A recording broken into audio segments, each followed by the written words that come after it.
Hey there, it's Anita from Idealog. Today we're here speaking with Clinton Tudor and Zlata who have started a visual marketing platform called Interlike. Let's go have a chat with them.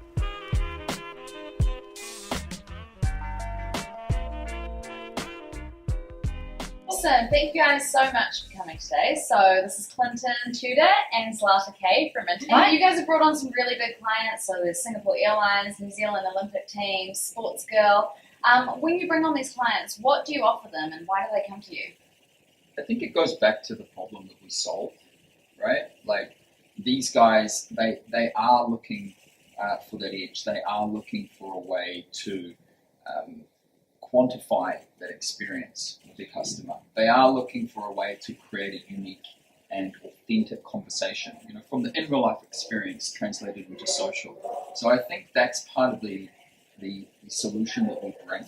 You've also managed to create this entire process. So you've got equipment, and then you've got the campaign creation and design, and then on top of that you've got analytics. Was it always your intention to control the end-to-end process, and what are the benefits that you're getting from that? We had to do it to learn. We had to do it to make mistakes and understand what works. And as in any startup, you end up doing everything yourself. So we had to do it. The future, however, for us is in outsourcing and all. So you guys are a couple as well. What's it like working together?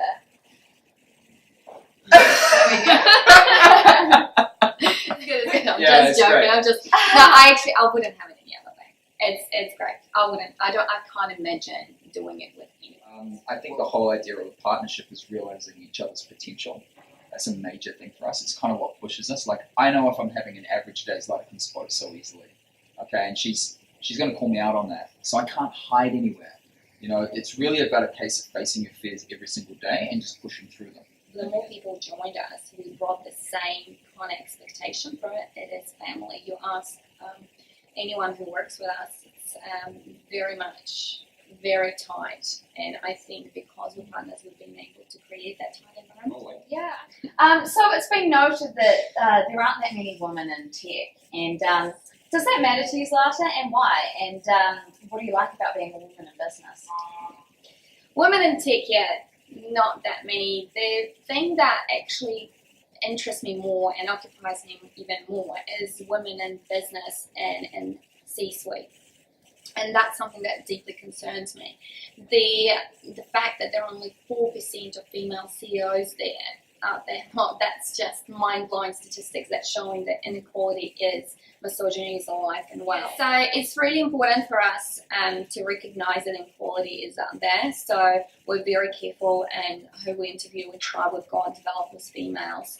We definitely look at encouraging other girls to speak up, to work on their confidence, to set themselves outstanding, incredible goals. That's great. And why do you think that there is such inequality in women in business? Well, it's a boys' club. It's always been a boys' club. So, and it's going to take time, and it's not going to change by itself. Any minority is not going to just all of a sudden, 4% is a minority. 4% of female CEOs, right?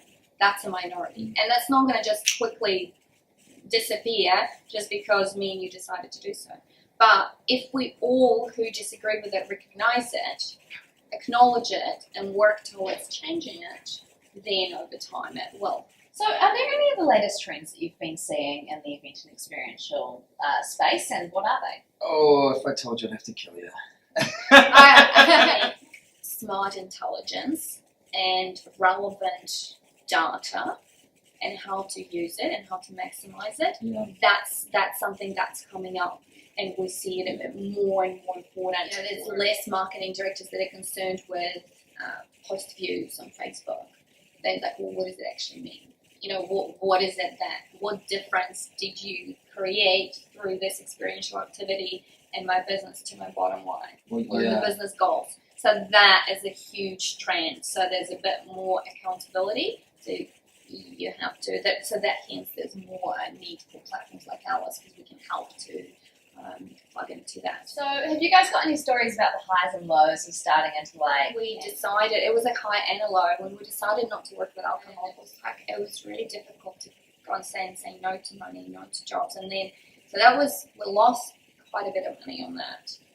we lost a few relationships with agencies through that.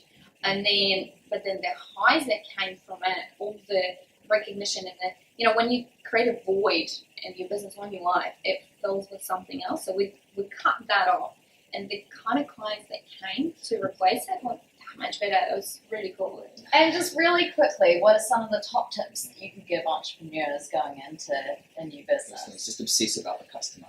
It's all about the customer and the problem that you solve for them. It's not about your product. It's about the result your product brings for your customer. Okay, if you're a woman, just do know that inequality is. Recognize it, and if know that it's your business, so you actually have a choice not who to work with, but who not to work with. So if someone treats you with disrespect or with the way that you're not considered to be up to your standard, get rid of them. It's way too hard to work with people that you don't want. Don't be a dick. Like, it's gonna bite you in the ass. Like, just be good to people, and people should be good back to you, and life will go that way. Yeah, have a bit of fun with it. It's gonna be all over before you know it. So yeah, have a bit of fun with it. Yeah. Surround yourself with good people and have a good time. Right, so thank you so much, Clinton and Zlata, for talking to us today at Idealog. Thank you. Amazing, thank you. It No. was incredible. Was it a game?